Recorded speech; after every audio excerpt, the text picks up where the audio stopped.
saya Ika Nur Alyani dengan NIM akhir 132 akan menjelaskan teori anggaran neraca.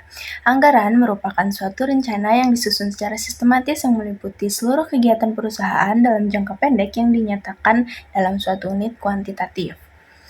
Anggaran digunakan sebagai alat atau sistem pengendalian manajemen yang sangat efektif dan efisien untuk mencapai tujuan organisasi baik di sektor swasta maupun di sektor publik.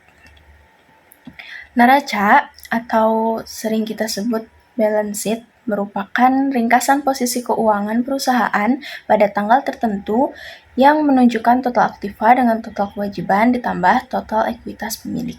Baik, pada analisis organisasi bisnis ini kami mengambil dari PT Astra Agrolestari dan untuk analisis organisasi non-bisnisnya ada Yayasan Mizan Amanah. Untuk yang pertama, analisis organisasi bisnis ini sendiri terdapat 5 rasio yang kami hitung. Yang pertama ada rasio kas, rasio piutang, rasio lancar, struktur keuangan vertikal, dan struktur keuangan horizontal. Yang pertama ada rasio kas. Rasio kas untuk PT Astra Agrolestari ini didapatkan hasil sekitar 41% persentase. Dan yang kedua untuk rasio piutangnya didapatkan hasil 18%. Yang ketiga ada rasio lancar sekitar 158%. Yang keempat ada struktur keuangan vertikal sebesar 229%. Dan yang terakhir ada struktur keuangan horizontal sebesar 231%. Dan yang kedua ada analisis organisasi non-bisnis yaitu pada Yayasan Mizan Amanah yang berdiri pada Badan Amil Zakat. Yang pertama untuk rasio kas dihasilkan persentase sebesar 60%. Dan yang kedua rasio piutang dihasilkan sebesar 15%. Yang ketiga rasio lancar yang dihasilkan sebesar 1242%. Yang keempat struktur keuangan vertikal sebesar 328%. Dan yang terakhir struktur keuangan horizontal dihasilkan sebesar 209%. Izin memperkenalkan diri, saya Alwani dengan NIM akhir 125. Saya di sini akan menjelaskan persamaan laporan neraca PT Astra Agrolestari terbuka dengan Yayasan Mizan Amanah. Yang pertama, untuk PT Astra Agrolestari dan Yayasan Mizan Amanah memiliki rasio piutang yang relatif sama, yaitu sekitar 15%. Hal ini menunjukkan bahwa kedua perusahaan memiliki kemampuan yang baik untuk menagih piutang-piutangnya. Yang kedua, untuk PT Astra Agrolestari dan Yayasan Mizan Amanah memiliki struktur keuangan horizontal yang relatif sama, yaitu sekitar 200%. Hal ini menunjukkan bahwa kedua perusahaan memiliki ketergantungan yang relatif sama terhadap utang untuk membiayai aktivitas tetapnya. Di sini saya Repina Purwanti akan menjelaskan perbedaan laporan neraca antara PT Astra Agrolestari Tbk dan Yayasan Mizan Amanah. Yang pertama itu ada rasio kas, yang dimana PT Astra Agrolestari Tbk adalah 41%, sedangkan rasio kas Yayasan Mizan Amanah adalah 60%.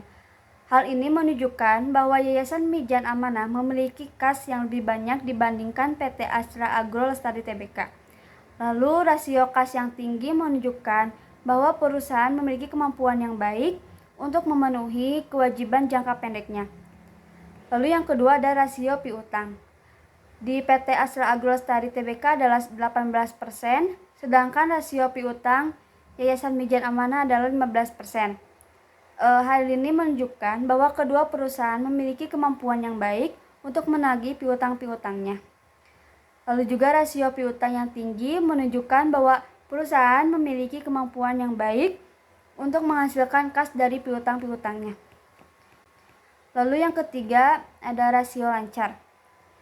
Dari PT Astra Agrolestari Tbk adalah 158%, sedangkan rasio lancar Yayasan Mizan Amanah adalah 1242%. Hal ini menunjukkan bahwa Yayasan Mizan Amanah memiliki kemampuan yang jauh lebih baik untuk memenuhi kewajiban jangka pendeknya dibandingkan PT Astra Agrolestari Tbk. Lalu rasio lancar yang tinggi menunjukkan bahwa perusahaan memiliki aktiva lancar yang cukup untuk memenuhi kewajiban jangka pendeknya. Lalu yang keempat ada struktur keuangan vertikal.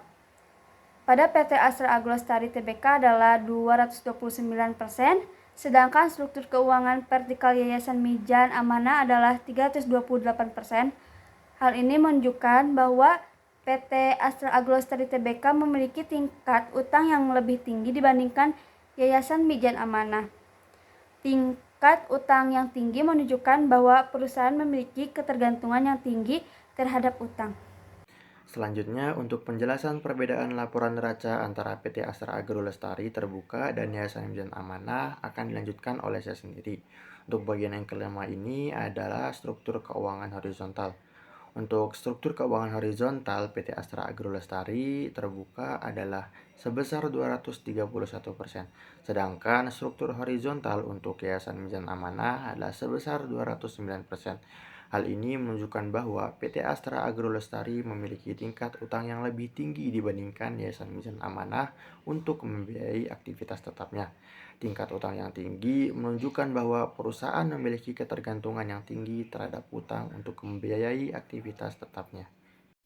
Setelah menganalisis dua perusahaan baik organisasi bisnis maupun organisasi non-bisnis, dapat ditarik kesimpulan, yaitu berdasarkan perbandingan rasio keuangan PT Astra Agrolestari Tbk dan Yayasan Mizan Amanah, dapat disimpulkan bahwa Yayasan Mizan Amanah memiliki posisi keuangan yang lebih baik dibandingkan PT Astra Agrolestari Tbk. Hal ini ditunjukkan oleh rasio kas, rasio piutang, rasio lancar, struktur keuangan vertikal, dan struktur keuangan horizontal yang lebih tinggi. Sekian, terima kasih.